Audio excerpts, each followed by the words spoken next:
哎呦，爷爷，您总算过来了，我正急着找你呢。怎么了？徐管事没有马上说，而是带着叶若曦去了账房，然后将一本账本递给他。嘿嘿，爷爷，我们的漫画再次卖爆了，如今急需更多的员工过来印刷，真的供不应求啊，接单都接不赢。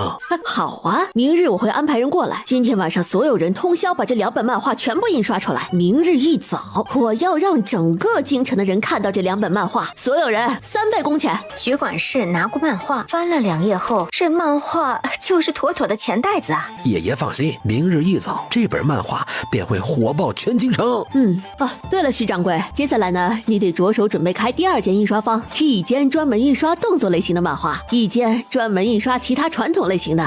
嘿嘿，好，明日我便开始准备。从印刷坊出来，叶若曦回到杨府，还没踏上门槛，一个身影便冲了出来。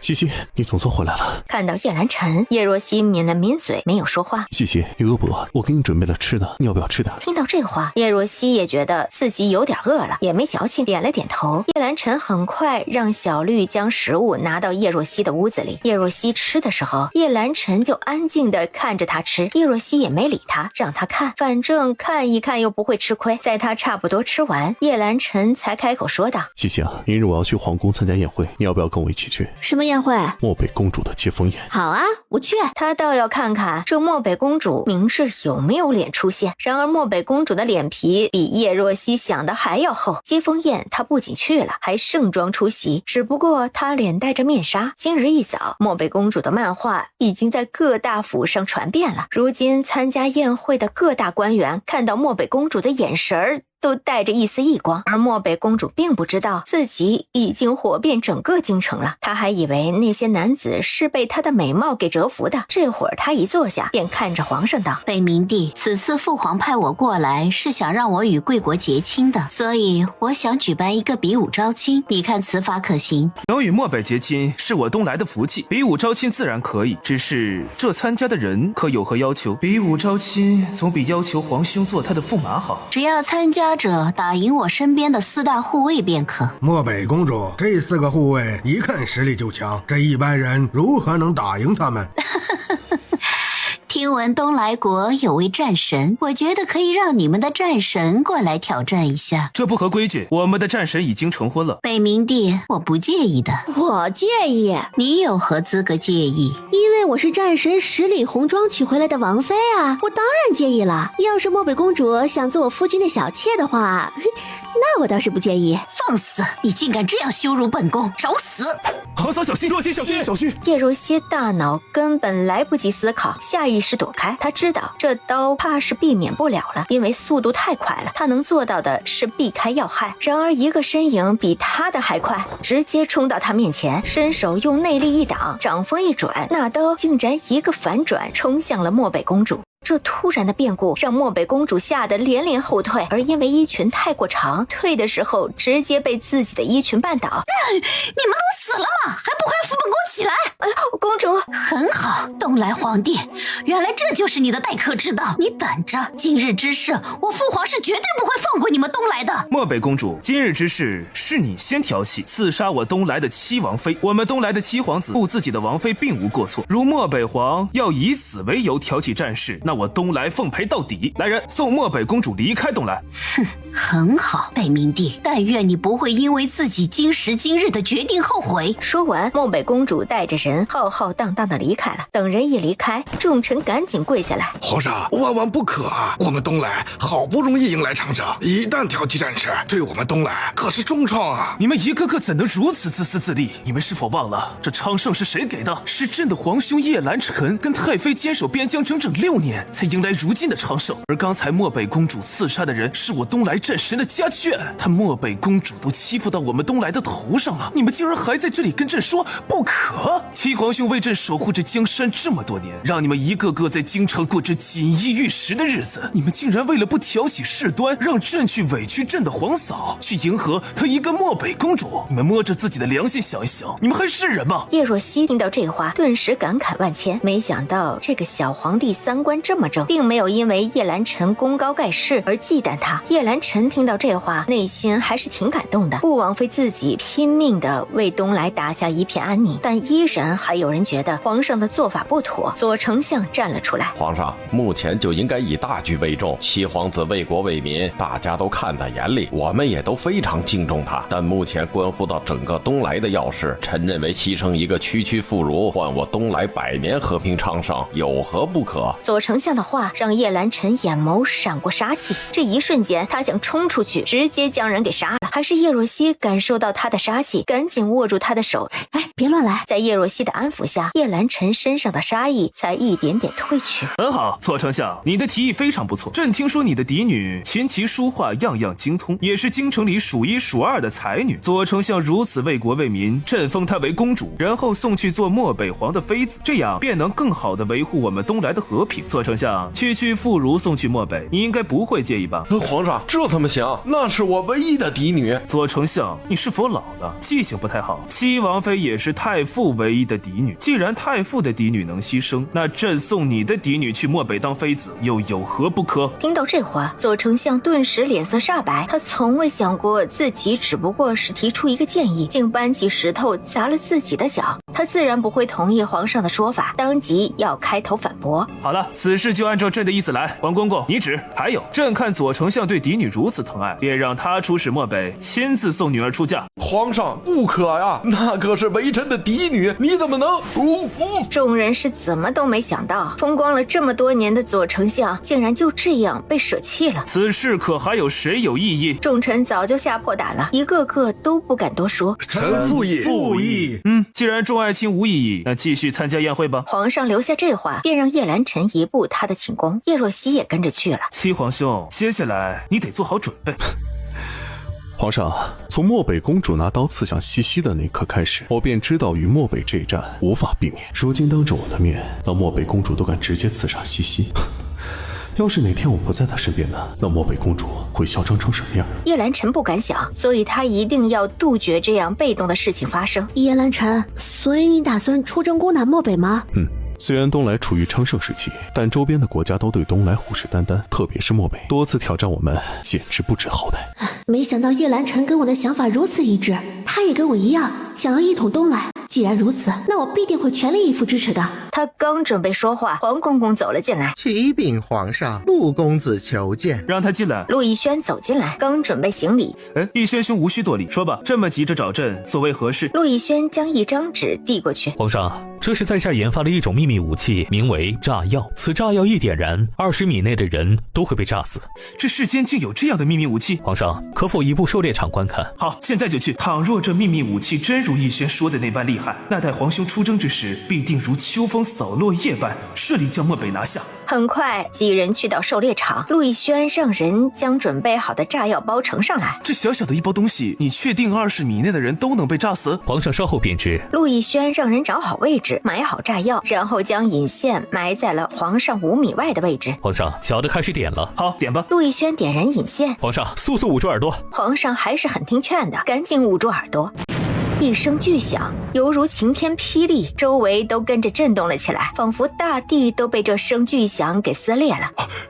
这炸药威力竟然如此厉害！逸轩兄，你简直就是我东来的救星啊！你这炸药还有多少？朕通通都要了，让皇兄带去，直接将漠北给炸个天翻地覆。皇上，这炸药制作麻烦，在下需要大量人员制作，目前只制作出这一包。好，需要多少人？需要什么材料？你告诉黄公公，让黄公公亲自给你安排，一定要尽快制出来大量的炸药。好，在下必定义不容辞。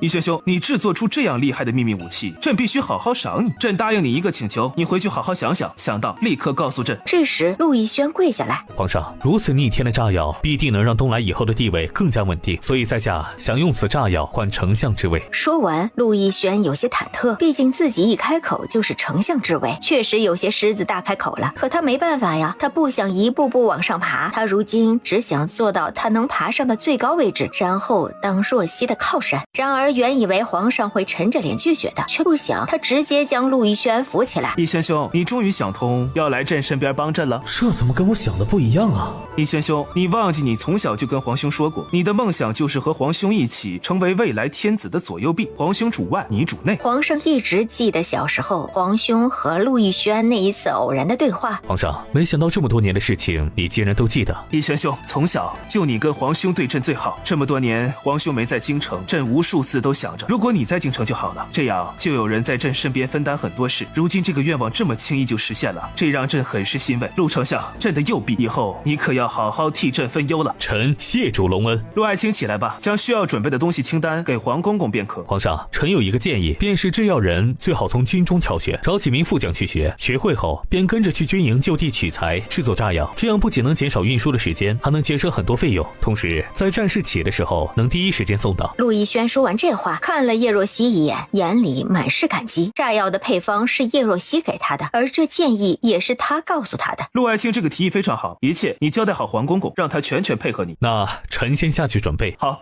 去吧。等陆逸轩离开，皇上便像个孩子一样分享叶兰尘。皇兄，太好了，有这炸药，你拿下漠北必定会轻而易举。真没想到陆逸轩竟然还有这样的才能。叶兰尘征战多年，从未见过这么厉害的武器，刚才这炸药真的是让他震惊了许久。启禀皇上，麦兜小氏的求见。哦，小麦兜来了，他在哪儿？就在狩猎场外面。那将人带进来。小太监看了看叶兰尘跟叶若曦，硬着头皮说道：皇上，麦兜小世子说想单独见你。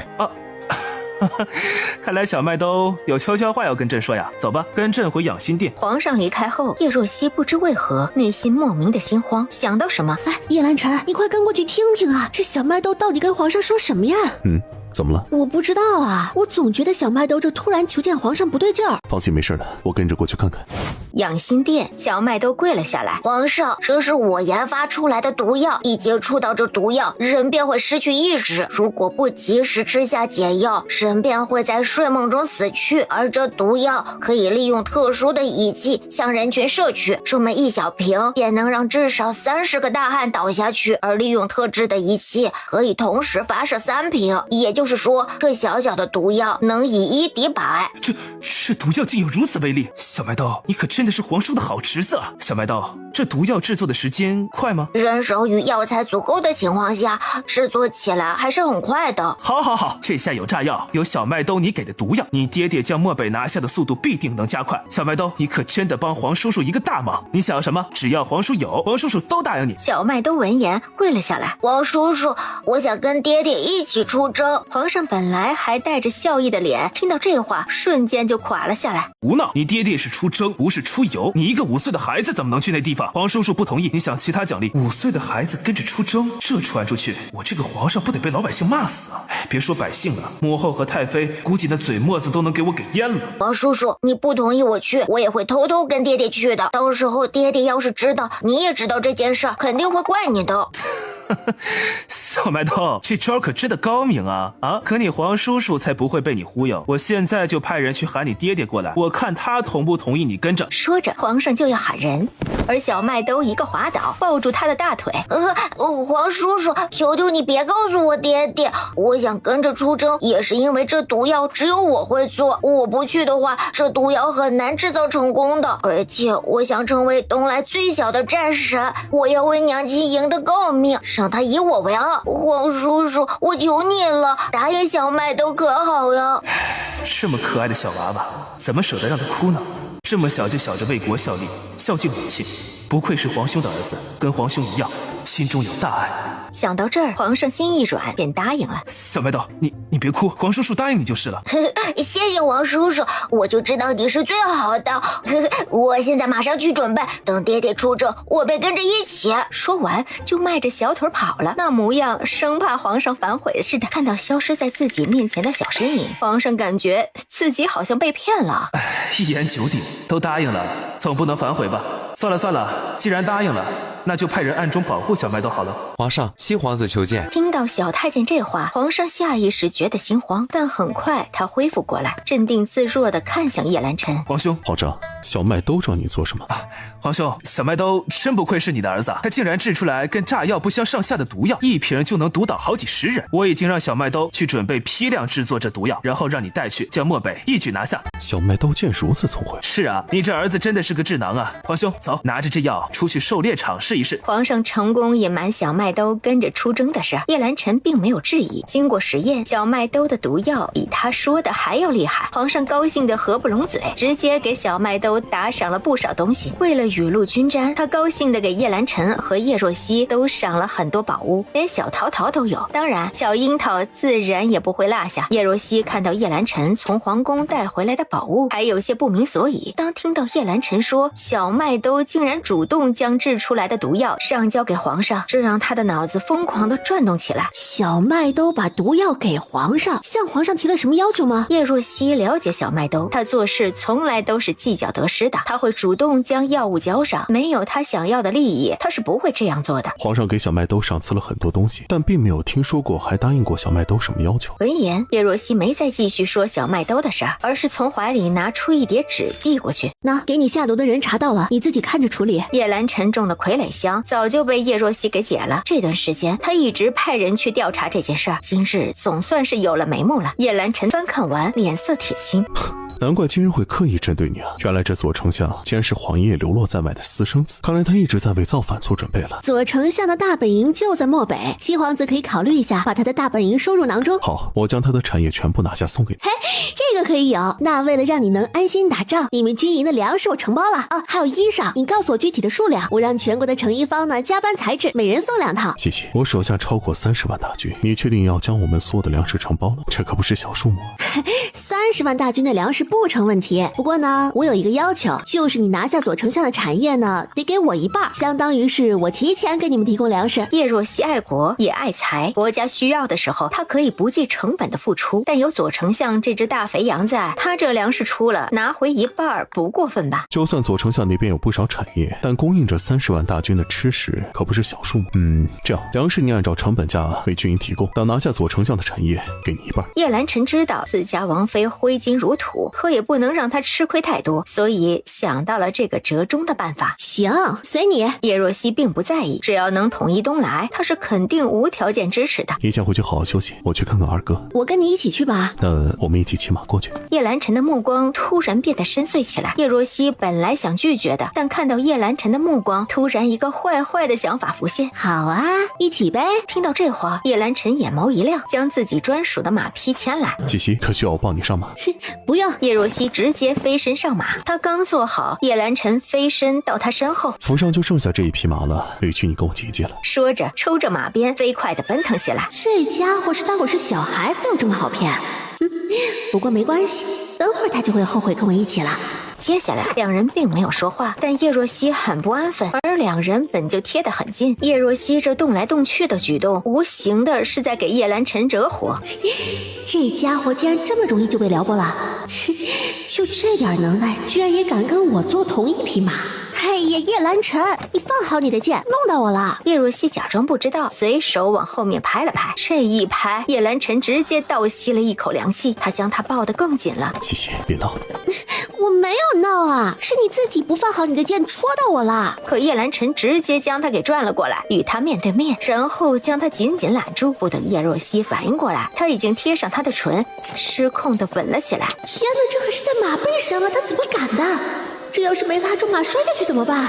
然而他失控的吻让他根本无法正常思考，下一秒那马居然停了下来。叶兰晨更加疯狂了，此刻两人的姿势几乎贴在一起，隔着那一层布，叶若曦都能感受到叶兰晨那随时要爆发的情绪。他用力的想将他推开，可是怎么都推不开。眼看叶兰晨要控制不住自己乱来，叶若曦赶紧用力咬住叶兰晨的嘴唇，这才将叶兰晨的理智拉了回来，并且将他给松开了。叶兰晨，你是不是属狗的？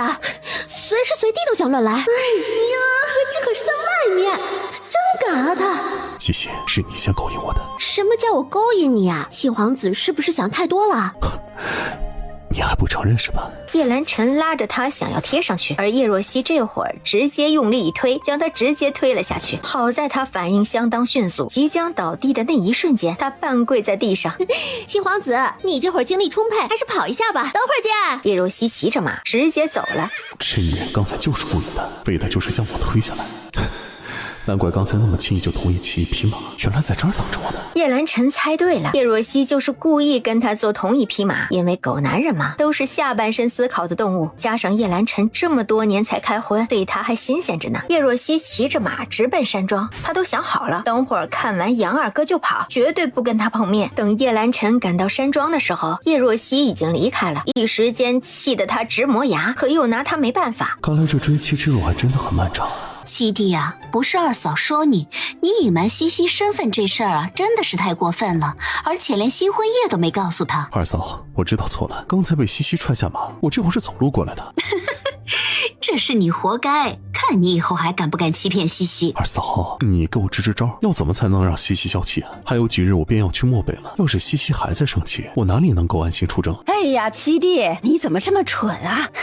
直接给七弟妹送很多很多的黄金不就行了，投其所好，你不懂吗？三嫂，你怎么过来了？啊，我出镖回来路过，刚好看到你被七弟妹踹下马，然后我就一路跟着你过来了。所以三嫂你就这么眼睁睁地看着我一路走过来啊？叶兰晨借助轻功一路走来，也花费了差不多1个时辰。三嫂竟然告诉他跟了一路，而这一路他竟一点都没有察觉。所以是他的警惕性变弱了，还是三嫂的武功又变强了？不然呢，我就一匹马，总不能我们2个一起骑吧？哎，不过二嫂，你怎么会在七弟的山庄？你不是说去七弟妹的店铺研究香水吗？三弟妹，有一件事我一直想跟你们说，但那个时候吧，情况不允许，所以便一直没告诉你们。二嫂，发生何事了？二郎没死，他回来了。真的？那三郎呢？三郎跟他一起的，三郎是不是也回来了？二嫂跟叶兰晨心底一紧，见二嫂那表情，三嫂哪里不明白，但她还是很高兴。太好了，二嫂，难怪小月月念了这么久的爹爹，原来是他爹爹回来了。二哥现在就在山庄吗？我回去带祖母过来可好？祖母知道二哥回来，一定会很高兴的。夫君现在的情况，还是暂时不要让祖母看到，迟点等夫君好一些，我们一起回去看祖母。夫君的毒还没有解，不能随便接触，与他近距离接触的都还要穿防护服，而且夫君也不想让祖母担心，所以还是将毒解了再回去看他老人家是最好的。二哥受伤了吗？很严重吗？有点严重，不过有西西在，我相信夫君一定能痊愈的。二嫂没有细说夫君的病情，因为说出来的每一句话都是在挖他的心。那我方便去探望一下二哥吗？可以的，我带你去，但去之前，三弟妹你可能要穿一下这个防护服。三嫂什么都没问，二话不说就穿上了。三嫂穿着防护服的时候，叶兰晨已经提前过去跟二哥说了三嫂要过来的事儿。二哥对此没有拒绝，因为他也有些东西要给三弟妹。三嫂见到杨二郎一身黑袍，连脸都捂住，只露出一双眼睛。二哥，你三弟妹，我无碍，我这儿有份东西，是三弟临走之前让我给你的。杨二郎没多说，直接将一个锦盒拿出来。叶兰晨先接过锦盒，用叶若曦给的消毒水喷了喷，这才递给三嫂。三嫂眼眶发红，拿过锦盒打开，里面是一块玉。看到这块玉佩，三嫂直接崩溃大哭。三郎！二嫂将他抱紧，眼眶也溢出了泪水。三弟他们死了6年，而他们这些女眷也痛苦了6年。二嫂，这玉刻的小姑娘是我刚怀孕的时候，三郎幻想着我们未来女儿的模样，没想到她竟然刻出来了。二嫂，是我没用，我没护住我跟三郎唯一的孩子，都是我没用。三弟妹，你别这样，这不是你的错。来，别哭了啊，你要好好的。三嫂的情绪来得快，去得也快，她擦了擦眼泪。二嫂，让你笑话了，谢谢二哥。这个玉是三郎留给我的念想。三嫂，时候不早了，我送你回去吧。好。叶若曦刚到万达商行，叶飞便找来了。长姐，总算找到你了。哎呀，娘让我问你，我婚礼的东西全部准备好了没有？娘让你盯紧一点。怎么样，马上就娶妻了，开心吗？嘿嘿嘿嘿，当然开心了。等成婚了，赵一鸣就要出征了，以后我要怎么样玩就怎么样玩，再也没有人管我了。唉，好后悔啊！早知道这弟弟这么傻，我就不该开口。哎呀，好了好了，我知道了啊，你可以滚了。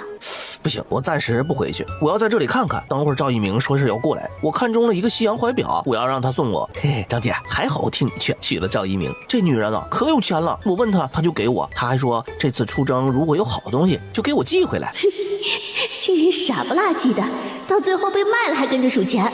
不过叶飞，你一个大男人让女的给你银子花，你这是吃软饭呐！这有啥的？我的银子是我的，那我娘子的银子也是我的，哎，都一样的。软饭。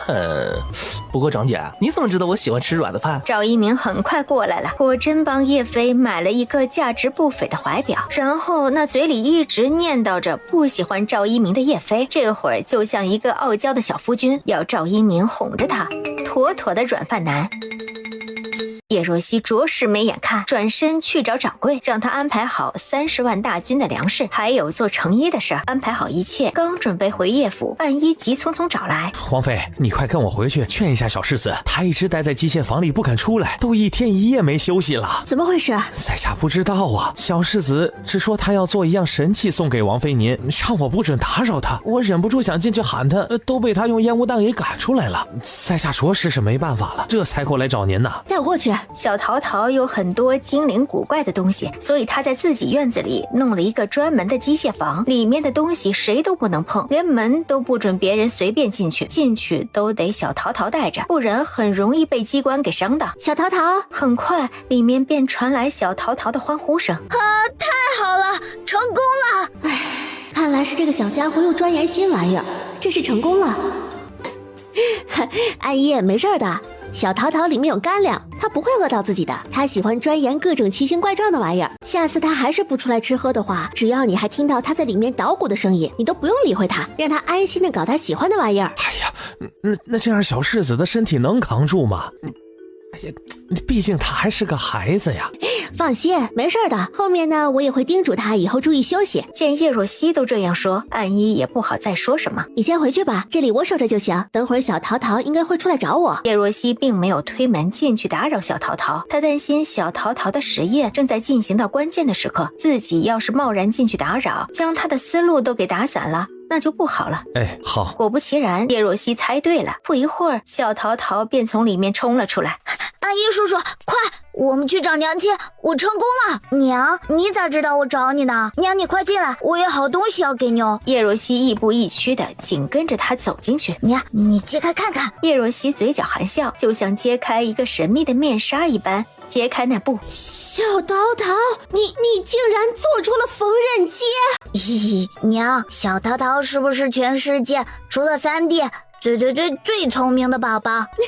我家二宝贝真的是太棒了，娘亲真的是超爱你的。叶若曦像一只欢快的小鸟，一把将他紧紧抱住，然后像陀螺一样转了好几圈。嘿，我就知道，我一定是娘亲最爱的宝贝。只要娘亲高兴，那他也高兴；只要娘亲想要什么，他想方设法也要制作出来。娘，你要不要试一试？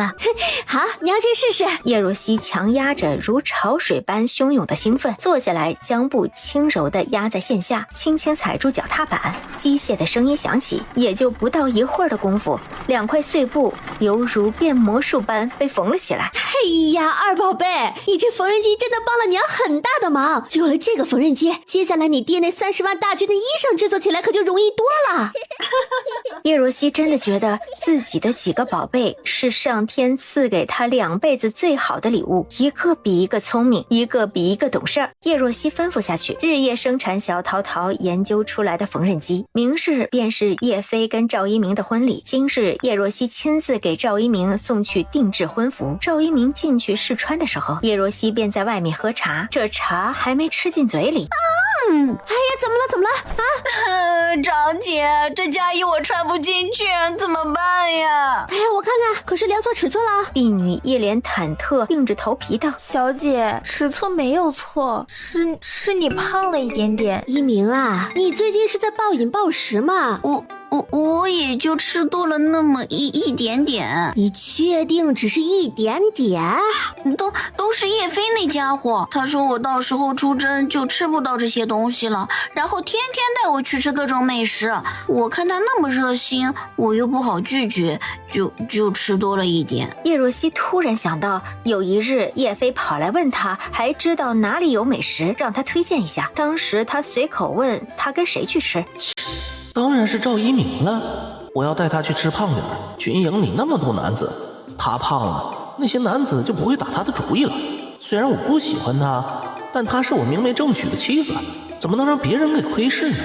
当时叶若曦并没有太在意他这话，如今回想起来，他真的想一巴掌将叶飞拍在地上，狠狠地将他暴揍一顿。哎呀，这个王八蛋，真是成事不足败事有余啊！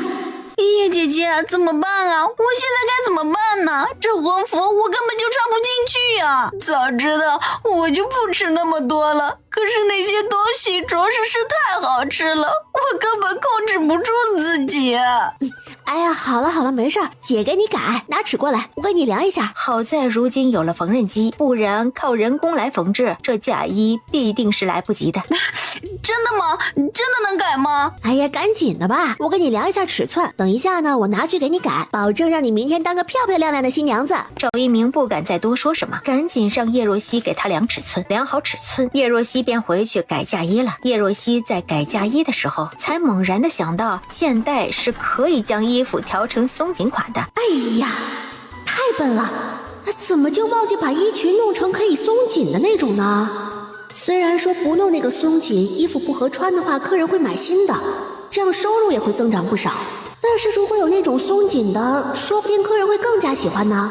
毕竟胖点的、瘦点的都能穿呐。他加快速度改好赵一鸣的嫁衣，然后将松紧设置画了出来。等天亮，就让小绿亲自给成衣铺的掌柜送去。做完一切，已经天亮了。叶若曦也顾不得疲倦，准备将嫁衣给赵一鸣送过去。然而他刚走出自己的院子，差点与一身喜服的叶飞撞到。张姐，你怎么走路没声的？吓死我了！叶若曦刚要说话，便看到叶飞眼底一片无情，顿时蹙眉。什么情况？你昨夜跑出去做贼了，还是被人打了？哎，别说了，因为太高兴，我昨夜一直睡不着。张姐，你有什么能弄掉这无情的药吗？太难看了，要让赵一鸣看到嫌弃我，不跟我回来，那我到手的钱袋子就没了。放心吧，赵一鸣爱你这个人，不是你这张脸。哦，这样啊，不是，张姐，你这是说我长得不俊吗？叶飞后知后觉的反应过来，不错，孺子可教也，有自知之明。叶若曦，哎，行了，赶紧进来吧，我给你弄掉这乌眼青。好的，赶紧的。叶若曦用她特制的遮瑕膏帮叶飞遮好后，然后才拿着嫁衣匆匆赶去赵府。赵一鸣的丫鬟一看到她，便急着上前：“齐王妃，您可算过来了，嫁衣可改好了？”“改好了。”“那太好了，齐王妃，麻烦您快点进去看看小姐。小姐昨夜一夜没睡，黑眼圈很厉害，胭脂水粉都盖不住，您看有没有办法遮一下？”叶若曦进去看到赵一鸣那大大的熊猫眼，差点没晕过去。哎呦，祖宗哎！你昨天晚上跟叶飞去做贼了啊？你怎么知道？呸！不是，张姐，我的意思是，我也不知道我昨夜跟叶飞去。不是，我没有跟叶飞出去见面呀，没做贼呀。赵一鸣对着叶若曦那双探究的眼神，莫名心虚起来。哎呀，我知道了。小祖宗，先坐下，我帮你这熊猫眼遮着吧先。这俩人怕不是疯了？今天都要成婚了，这昨天大半夜干什么去了？这是。叶若曦内心的八卦之火熊熊燃烧着。遮好那熊猫眼之后，二弟妹，你昨夜跟叶飞是去做了不可描述的事情吗？张姐，什么是不可描述的事情？就是亲亲抱抱举高高啊！听到这话，赵一鸣的脸顿时红得像熟透的大虾。才没有呢，姐姐，我们只不过是在研究娘给我的小人书。哟呵，会玩。成婚前研究小人书，这天底下呀，估计都找不出第二对这样的奇葩。张姐，怎么了？小姐，快穿上嫁衣，姑爷已经出门了。然后一顿忙碌，帮赵一鸣换上衣裳。上妆，叶若曦见没自己什么事儿，便离开赵家，回叶家去了。因为接下来就没他什么事儿了，他准备回自己院子躺会儿。路过叶飞院子的时候，他想了想，决定走进去看看。经过一个假山，看到雪狐跑了过来。雪狐，你怎么跑来这里啦？说完便跟上前去，蹲下来将雪狐抱起来，摸了一会儿，刚准备离开，便听到一对男女在争吵。阿月，他都要成婚了，你不要执迷不悟。成婚又如何？成婚就不会娶小妾吗？我本就是他的通房丫鬟，只要他要了我，我便可以被抬成小妾。阿月，做小妾就这么好吗？你为何一定要做小妾呀？你看看外面的小妾，有哪个好的？谁说不好？只要我比正妻早怀上孩子，那我的地位一定不会低。你真是疯了！你知不知道自己在说什么？别说你就是一个小小的丫鬟了，就算你真的是小妾，你在正妻前面怀孕，那就只有死路一条啊！有哪个正妻会容忍小妾比她先怀孕？这个我自有我的办法。哎呀，你赶紧走吧，我的事不用你管。阿玉，你别这样，你大小姐。阿玉和男子吓得扑通一声跪在地上。哎呀，大小姐，你怎么会在这里啊？阿玉吓得脸色煞白，如今只祈祷着刚才他们的对话并没有让叶若曦听到。不在这里如何能听到你小小一个丫鬟竟然还有如此高的胆量，想先于正妻怀上孩子，可真的是好手段呢。大小姐饶命，我就是心里想想，奴婢不敢的，给10个胆子给奴婢都不敢啊！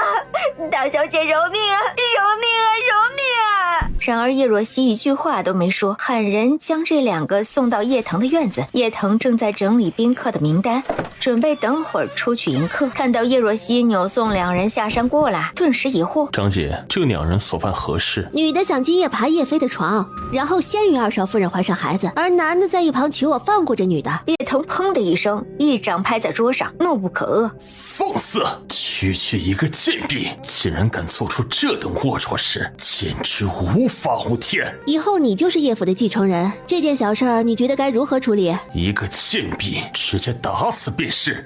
饶命啊，大少爷，我罪不至死啊！我只是说了说，我根本就没有实行啊！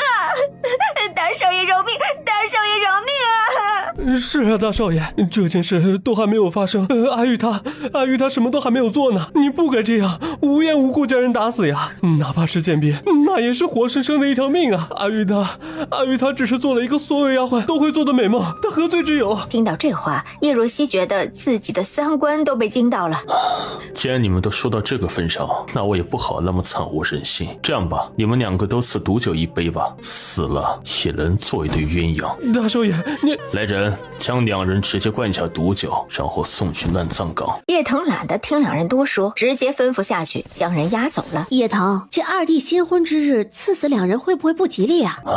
张姐，你何时变得这么迷信呢？这每日死去的人多不胜数，哪来那么多不吉利的？况且这种人不及时处理的话，只会给2弟和2弟妹留下隐患。2弟那小子头脑简单，被人骗了都跟着数钱，到时候2弟妹出征了，谁有那么多闲工夫去管他？能立刻解决的事情必然不能拖到第2天。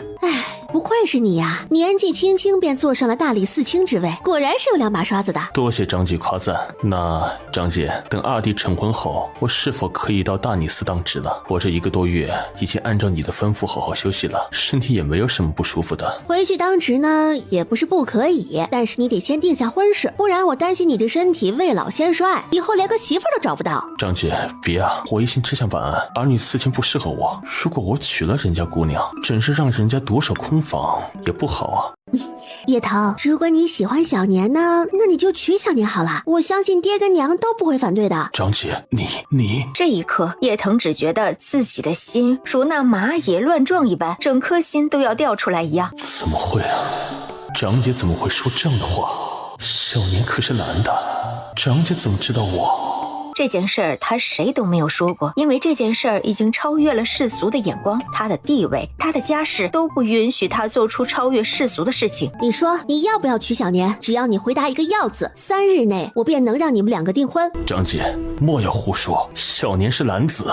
男子又如何？喜欢男子有什么错呀？人家也是有真爱的。叶若曦的话直接将叶腾给惊得说不出话来了。怎么不说话了呀你？哑巴啦？张姐，我叶腾此刻真的想豁出去，将自己的心里话说出来，可很快想到小年并不知道自己对他的心意，就算退1万步，父母这边同意他跟小年在一起，那小年也未必能同意呀。不说他们还能保持着上下属关系，他还能每日看到他，可说了小年必定会离他远去的，所以他不敢赌。张姐，你别胡说，这话传出去，小年以后的名声可就被毁了。那如果小年也想跟你一起呢？不可能，小年最是羡慕那些情侣之间的情爱，他不可能同意的。小年曾经在他面前提起过周边的幸福的夫妻，看到他说那话的时候，脸上那羡慕的目光显然就是想跟那些人一样，想要正常成婚生子，过上幸福美满的日子。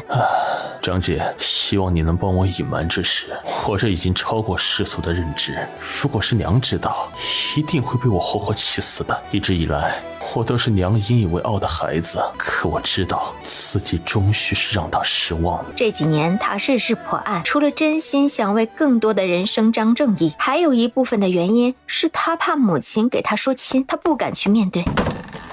你不成婚，我才真的要被气死了。我看人家小年那孩子挺好的，又乖又懂事，又会照顾你。如果你们能在一起，娘以后也就不用担心你了。娘很开明的，反正你以后有人照顾就好，其他的也都不是什么大事儿。哎，还有喜欢就去争取，你不去争取，你怎么知道人家小年怎么想的呀？争取了呀，说不定还有机会。这要是不去争取永远只能保持现状。而且你争取了，小年不同意，可能会离你远去。可是你要是不争取呢？小年要是跟别人成婚了，一样也会离你远去。所以有什么区别呢？一半的机会能成功，你为何这么笨呢？你看你二弟多聪明啊！为了多点零花钱，娶了一名，人生都少奋斗了10几年了。娘，你……叶腾瞪大了眼睛，不可思议地盯着突然跑出来的孙氏。娘什么娘啊？你还知道你有娘啊？等着，等今日你二弟成婚，我便去小年家去提亲，你就好好的准备做新郎吧。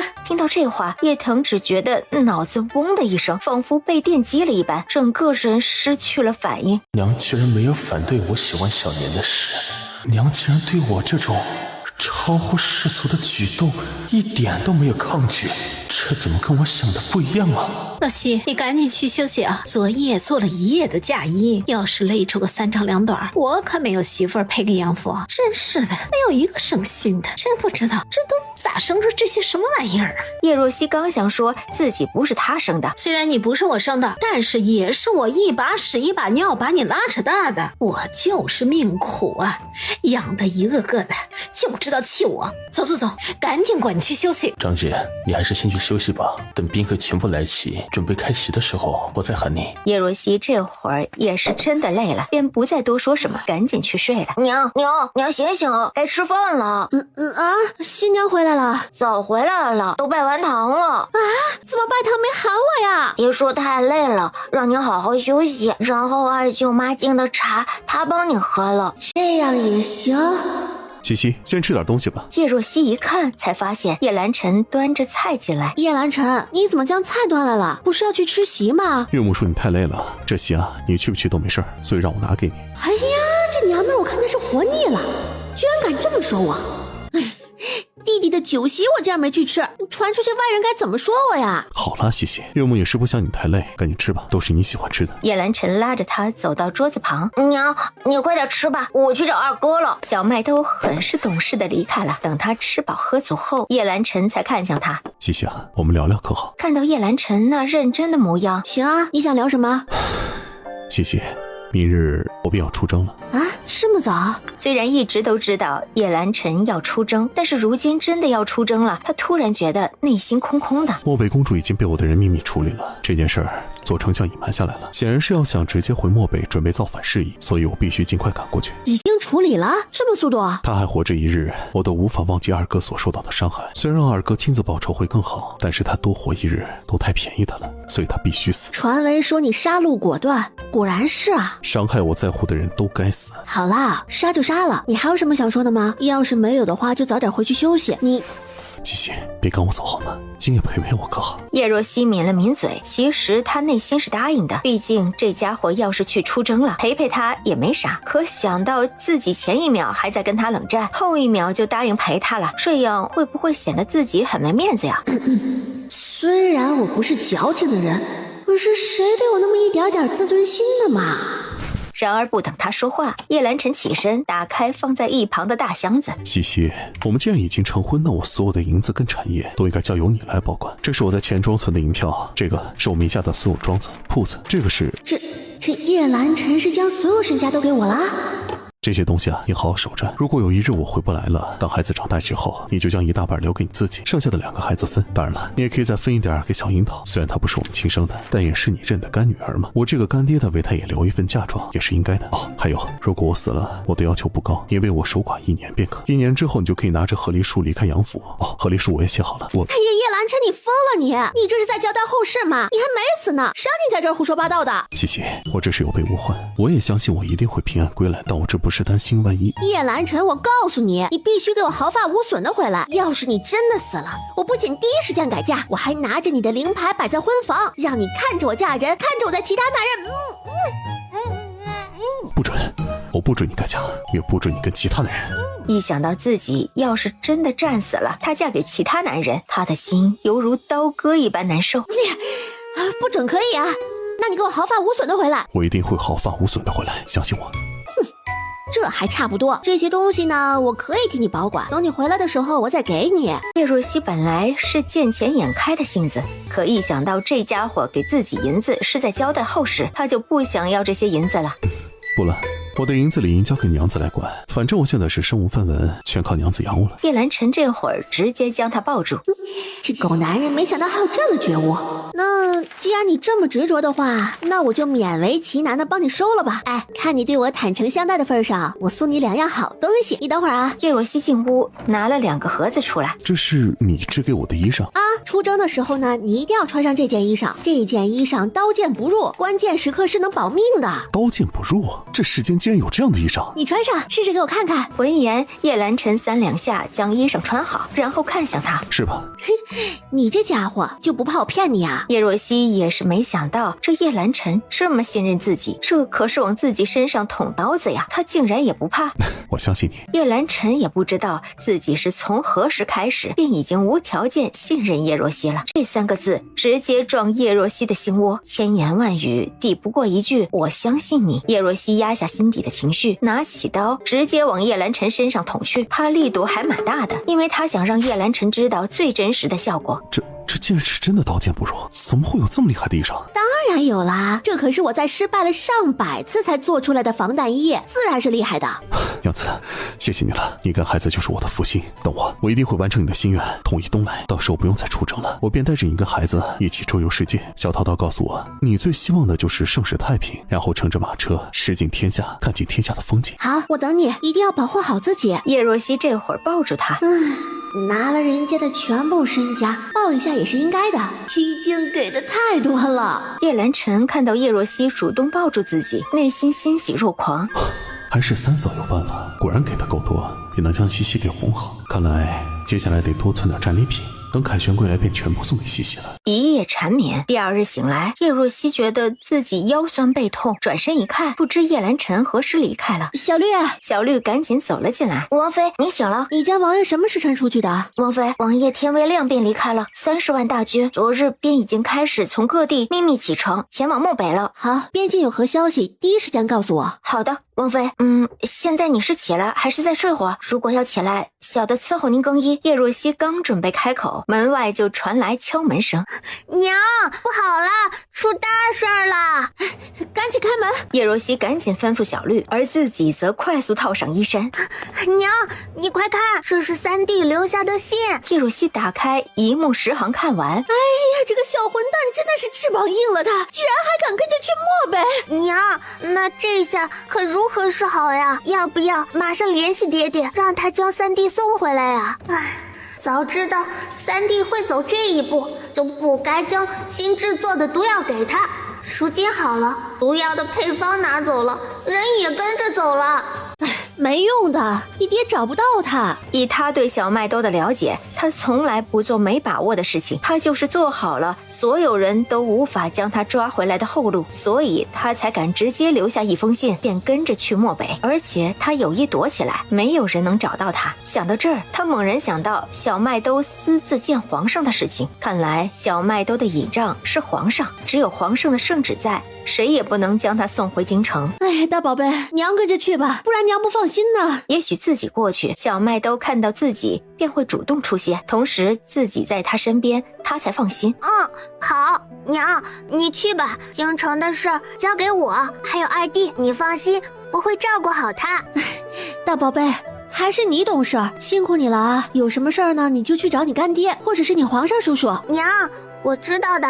你放心，你赶紧去收拾一下东西吧，我去将一些备用的药打包给你。好，叶若曦没拒绝，因为她知道小樱桃的药有多厉害。小绿一直守在叶若曦身旁，听到她要跟着去边境，她二话不说去帮忙收拾东西。收拾完，自己也简单收拾了一番。看到小绿背着行囊，叶若曦蹙眉：小绿，你不用跟我去，你在京城保护小樱桃，京城需要你。王妃，王爷派我是保护你的，我不能违抗王爷的命令，不然我以后便没有资格站在您身边了。小小姐那边您放心，在得知小小姐也是王爷的女儿后，我便第一时间安排我的师妹小青守着小小姐身边。小青的武功并不比我差。那你可有告诉叶兰晨？王妃，您放心，奴婢虽然是王爷派来的，但奴婢也知道什么该向王爷禀告，什么不该禀告。行，那个小青让她来见我，不，还是你带我去见她。好，小青这会儿在小樱桃的药房里，叶若曦他们来到药房门口，刚准备推门进去，便听到一个女声：小小姐，药全部包好了，还需要哪些啊？像那上面的药，1款拿50颗。说完不到一小会儿，小青的声音响起：全部拿好了啊，这么快？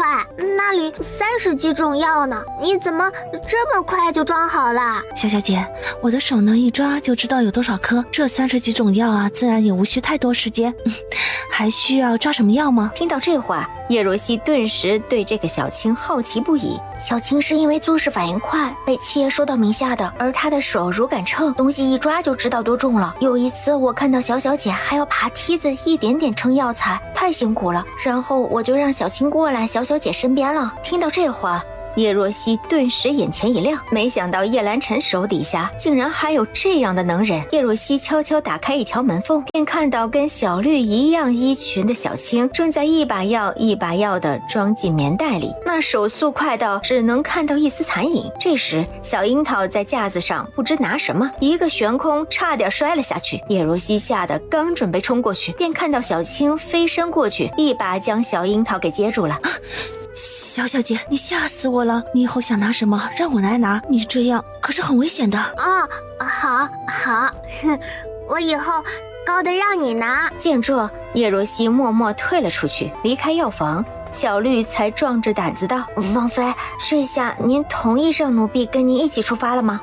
既然小樱桃身边有小青照顾，那你便跟着我一起去漠北吧。叶若曦同意了，毕竟有个信得过的人在身边，很多事情她也能轻松点。而且小绿不仅听话，武功还高，让她去做什么她从来不会多问，这一点让她很是满意。3天了，叶若曦总算在徐州跟上叶兰晨的队伍，不过她并没有跟叶兰晨碰面，而是晚上穿着男装偷偷溜到万花楼喝酒。此刻万花楼门口，叶兰晨带着暗二前往包厢里见万花楼楼主。叶若曦所站的位置很好，将底下的情况看得一清二楚。当看到走进来的叶兰晨，她的手猛地顿住，此刻只想冲过去将人揪出来，直接暴揍一顿。好啊，这个叶兰晨竟然背着我来找花魁，还是万花楼的小贱人。叶若曦想走，可又不甘心。他想冲进去，可又迈不开脚，他怕看到自己不想看到的东西。在他还在纠结进去还是不进去，里面两个影子突然贴在了一起，那模样显然抱在了一起。叶兰晨竟然抱出了那女的，这个渣男他竟然也敢！气死我了，气死我了！我要杀了这对狗男女！叶若曦直接大步冲进去，暗二刚准备将他拦住，便被叶若曦一脚给踹开，倒下去的时候直接将门给撞开了。叶兰晨，你这个混蛋，你竟然敢！叶若曦冲进去，才看到那里坐着起码10几个人，他们不知道在商讨着什么，而叶兰晨坐在首位。至于他看到相拥的两人，只是两个唱戏的姑娘正抱在一起。抱歉，走错了。叶若曦赶紧脚底抹油飞奔出去，然而刚到门口就被人揪住了衣领。想走，我同意了。他猜到这叶兰晨10有8九已经猜到了，既然如此，他肯定是逃不掉了，那他转变一下方式吧。这般想着，他便转身一跳，抱住叶兰晨的脖子，双腿盘在他的腰间，不管叶兰晨的错愕，凑过去亲了他一口。哎呦，死鬼，人家都等了你这么久了，你怎么不来找奴家呀？你坏嘛！叶兰晨既无奈又好笑，拍了拍他的屁股，说人话。陈哥哥，人家本来就是你的人嘛，说的自然都是人话呀。讨厌，晚上对人家那么温柔，这会儿又对人家这么粗鲁，你就是大坏蛋。里面的人集体惊得掉落了杯子。叶兰晨看了过去，那群人瑟瑟发抖，一个个纷纷起身冲出来。这会儿大家都离开后，叶兰晨气得掐了掐他的屁股。叶兰晨，你疯了，疼！还知道疼啊？说为何会出现在这里？叶兰晨这会儿表情看起来很是严肃。叶若曦本来还想着和稀泥将这件事情给过去的，可如今看到叶兰晨这表情，八成是没办法和稀泥了。小麦兜也来了，我不放心便跟着来了。小麦兜何时过来了？应该一直跟在你的后面，我来这里也是想引出小麦兜的，我怕他有危险。都是你突然出现，小麦兜肯定不会冒头了。娘子，好像是你自己出现的吧？真的是哪壶不开提哪壶。我有办法让小麦兜出现，不过可能要委屈娘子了。叶若曦只觉得有一股不好的预感啊！什么办法？话落，叶兰晨突然靠近，叶若曦一点点往后退。你想干嘛？不等他反应，叶兰晨突然拿开他的鞋，直接按在他的脚板上。惨叫声在整个包厢里响起。又一声比刚才的还要惨烈，下一秒窗户被踹开，一个小身影快速冲了进来，一个匕首也随之往叶兰晨的身上刺来。叶兰晨反应极快，拉着叶若曦一个漂亮转身躲过那匕首。小麦都冲进来，看到两人站在那里，这才发现自己被算计了。叶若曦不顾脚崴的酸，一把将小麦都抱住。哎呀，宝贝，你吓死娘了！你怎么能独自一个人跑过来呢？战场上刀也无情，你还是个小孩子，你怎么能跟着去战场呢？小麦都无声叹了一口气，拿开面纱，露出那张跟叶兰晨一模一样的脸。哎呀娘，我又不在主战场，我在后方指挥。那也一样危险。你要知道你爹是什么身份，如果让敌军知道你是你爹的孩子，10有8九会将你抓过去威胁你爹。叶若曦说完，很快想到什么。对了，叶兰晨，要是敌方抓了小麦兜，让你自枪，你会答应吗？娘，此时是问这个问题的时候吗？宝贝，你不懂，这个问题非常非常的重要，防患于未然，你懂吧？不然等事情发生了，人的头脑无法保持清醒，脑子可就毫无头绪了。叶兰晨，你赶紧的，给你3秒，说出你的答案，不允许有任何的犹豫。无需犹豫，一同赴死。叶兰晨，你怎么能如此的绝情呢？竟然不救小麦兜！你难道觉得我死了，小麦兜还能独活吗？有道理。那你可不能死，你死了的话，我们几个孤儿寡母的被欺负了怎么办？你放心吧，有我在，必定会护你们周全。还有，小麦兜会派专人保护的。你看看，给他个人皮面具，最好是那种扔进人堆里根本没有存在感的那种。爹，你看这个人皮面具，我可都准备妥当了。紧接着，小麦兜熟练地将面具轻轻展开，并缓缓地戴在自己脸上。待到一切就绪后，一张平淡无奇、毫无特色可言的脸庞骤然出现在二人眼前，就如同千千万万普通人中的一员，平凡的不能再平凡了。哇塞，宝贝，你这制作脸皮的技术简直是堪称登峰造极呀，居然比我之前给你爹做的那张还要出色。一旁的叶兰晨听到叶若曦这番话，脑海里却不由自主地浮现出当初叶若曦顶着自己这张脸庞跑去参加科举考试勇夺状元头衔的荒唐场面。状元之事一旦被拆穿，他都不敢想会引发怎样的麻烦和风波。这女人真是什么都干了，除了替我考了个状元回来，你还顶着我这张脸去做什么了？叶若曦莫名的心虚，在见到他之前，他一直都顶着他那张脸，因为着实是太好看了啊。自然是没有啊！我当时就想着呢，也不知道你是何身份，然后我们又打算回京城这边生活。你也知道的，京城都是达官贵人，我们孤儿寡母的又没有依靠，我又找不到你，便只能去参加科举了，看能不能考取功名，这样我们便有依靠啦。说来呢，还是你赚了，不仅白得了一个状元的名号，还白捡了2个这么大的儿子，还娶了我这么美丽动人、聪明绝顶的媳妇儿。你已经是整个东来最幸福的男人了，所以你就知足吧你。叶若曦成功的将自己的心绪给转移了，叶兰晨同样被叶若曦的话成功转移话题，这会儿对叶若曦满满的歉意。辛苦你们了，等统一了东来，我必定会好好陪在你们身边，弥补这几年对你们的亏欠。哎呀，好了，我们先离开这儿吧，这儿都不是个聊天的地方。好，我们先离开这儿吧。叶兰晨毫不犹豫地弯下腰去，动作轻柔而迅速地将小麦兜一把抱起。在他们刚刚迈出几步，距离万花楼的门口尚有一段距离时，一道艳丽的身影如疾风般从旁侧冲了过来，硬生生地挡在了这3人面前。呀，陈爷，真的是您啊！我就说嘛，我的眼睛绝不会看错的，您可算是过来找我了。这些日子以来，我茶不思饭不想的，心里头一直盼望着你什么时候才能回来找我。我就知道你一定会回来的。此人正是万花楼的楼主阿香。完了，要翻车了！不行，得马上把叶兰晨带走。哎，大姐，麻烦让让，你挡道了。阿香听到这话，才反应过来，叶兰晨身边还站着人。她瞳孔放大的看着叶兰晨手中的孩子。陈爷，你成婚了，你连孩子都有了。你怎么能这样对我？你不是让我在这儿等你回来吗？你怎能背信弃义呢？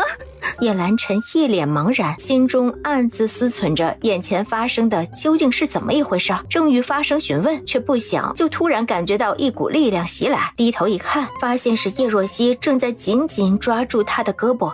哼，我看你分明就是心怀不轨，妄图勾引我的夫君，识相点的赶紧滚开，否则休怪本小姐对你不客气。